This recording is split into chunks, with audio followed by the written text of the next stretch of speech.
வணக்கம் அன்பு மக்களே. இந்த பதிவில் நாம் பார்க்க இருப்பது மேஷ ராசியின் வாராந்திர கிரக ராசி பலன். இந்த ஆகஸ்ட் மாதம் 5ஆம் தேதி முதல் ஆகஸ்ட் மாதம் 11ஆம் தேதி வரை உள்ள மேஷ ராசி வாராந்திர கிரக ராசி பலன் பற்றி விரிவாக நாம் இப்பதிவில் பார்ப்போம். இந்த பதிவை பார்க்கும் கேட்கும் அன்பர்கள் யாவரும் லைக் செய்து சப்ஸ்கிரைப் செய்து பகிர்வது நலமாகும். பொதுவாக மேஷராசியை பொறுத்து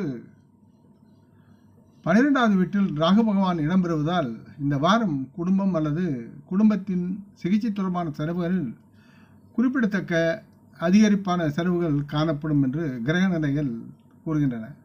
இதன் காரணமாக சில மேஷராசி மக்கள் நிதி நெருக்கடி சார்ந்து அது சார்ந்த உணவின் காரணமாக மன அழுத்தத்தையும் பதட்டத்தையும் சந்திக்க வேண்டியிருக்கும். எனவே இந்த நேரத்தில் நீங்கள் உங்களை அமைதியாக இருக்க முயற்சி செய்யுங்கள். தியானம் செய்வது மிகவும் நன்மையாக இருக்கும். இல்லையெனில் மற்றவரின் முன்னால் மோசமான ஆரோக்கியத்துடன் உங்களுடைய மனம் வேறுபட்டு கோபத்துடன் இருப்பீர்கள். மேஷராசி மக்களின் மோசமான சூழ்நிலையால் இந்த வார நேரத்தில் நீங்கள் தங்களின் உடல் மற்றும் மன ஆரோக்கியத்திற்காக பணத்தையும் செலவிட வேண்டிய சூழல் இருக்கிறது. ஆகவே சற்று கவனமாக அமைதியாக யாவற்றையும் கடந்து செல்லுங்கள். உங்களுக்கு தெரிந்த அல்லது உங்களுக்கு நெருக்கமான ஒருவர் பெரிய முதலீட்டு திட்டம் மற்றும் வேறு சில யோசனை உதவியுடன் உங்களின் பணத்தேவையின் கவனத்தை அவரால் ஈர்க்க முடியும். இத்தகைய சூழ்நிலையில் எந்த வகையான முதலீட்டையும் செய்வதற்கு முன் அந்த நபரை அவர் சொல்லும் முதலீடு திட்டத்தை பற்றி நீங்கள் முழுமையாக ஆராய்ந்து பார்ப்பது மிகவும் நன்மை பயப்பதாக இருக்கும். உங்களுக்கு மேஷராசி மக்களின் குடும்பத்தில் உள்ள பெரியவரின் உடல்நிலையால் நீங்கள் கவலைப்படுவதற்குண்டான சூழலும் இருக்கிறது. எனவே அவர்களை ஒரு நல்ல மருத்துவரிடம் அழைத்து சென்று ஆலோசனை பெறுவது நலமாகும். உங்கள் மனமும் அதில் திருப்தி அடையும். முடிந்தால் அவர்களுடன் நீங்களும் சேர்ந்து யோகா மற்றும் உடற்பயிற்சியில் பங்கேற்று தேகத்தை திடகாத்திரமாக வைத்துக் கொள்ளுங்கள். மேஷராசியை பொறுத்து 11வது வீட்டில் சனி பகவான் அமர்ந்திருப்பதால் இந்த வாரம் உங்கள் வேலையை நீங்கள் காட்டும் ஆர்வம் மற்றும் அர்ப்பணிப்பு ஆகியவற்றால் நீங்கள் மற்றவர்களால் அறியப்படுவீர்கள். இதனால் உங்களுடைய லாப ஆதாரம் பெறுவதற்குண்டான சூழலும் இருக்கிறது.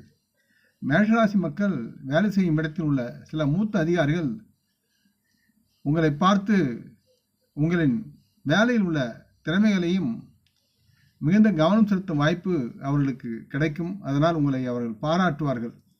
மேலும் இதனால் உங்களுக்கு நல்ல பலன், பதவி, சம்பள அதிகரிப்புகளின் இணைப்புகள் உங்களை வந்தடையும் என்று நீங்கள் நம்பலாம். இந்த வார நேரத்தில் மேஷராசி மாணவர்கள் தாங்கள் உயர்கல்வித்துறையுடன் தொடர்புடையவராக இருந்தால் இந்த வாரம் அதில் நீங்கள் வெற்றி பெறுவதற்கான பிரகாசமான வாய்ப்புகள் இருக்கிறது. மேலும் தாங்கள் சமீபத்தில் படித்து முடித்த வேலை தேடுபவர்களுக்கும் இந்த காலகட்டத்தில் சாதகமான வேலை வாய்ப்புகள் கிடைக்கும். நீங்கள் விரும்பிய வேலை கிடைத்து மகிழ்ச்சியுடன் உங்களுடைய மாத சம்பளத்தை வருமானத்தை உருவாக்குவதற்குண்டான சூழல் இருக்கிறது என்பதை மனதில் பதிய வைத்து அதற்கு தகுந்தவாறு நீங்கள் செயல்பட வேண்டும். மேஷராசி மக்களுக்கு ஆலோசனை என்பது தங்களின் குடும்பத்தில் உள்ளவர்களின் ஆரோக்கியத்தில் அக்கறை செலுத்துங்கள். குடும்பத்தின் தேவைக்கு செலவு செய்யும் காலத்தில் சில கட்டுப்பாடுகளுடன் செலவு செய்யுங்கள். இல்லை என்றால் தங்களின் நிதி மேலாண்மையில் நீங்கள் பின்தங்க நேரிடும். பொருளாதார பற்றாக்குறை ஏற்பட்டு வார இறுதியில் சிரமத்திற்கு உள்ளாவார்கள். தங்களின் தேக நலனுக்கும் முன்னுரிமை கொடுத்து செயல்படுவதும் இந்த வாரத்தின் முக்கியமான ஒன்றாக என்பதையும் நீங்கள் மறக்க வேண்டாம். ஆகவே மேஷராசி மக்களுக்கு இந்த வாரம் மிகவும் நல்லதொரு வாரமாக கடந்து செல்லும். அதை நீங்கள் எவ்வாறு பயன்படுத்திக் கொள்கிறீர்கள் என்பதை பொறுத்து செயல்பட வேண்டும்.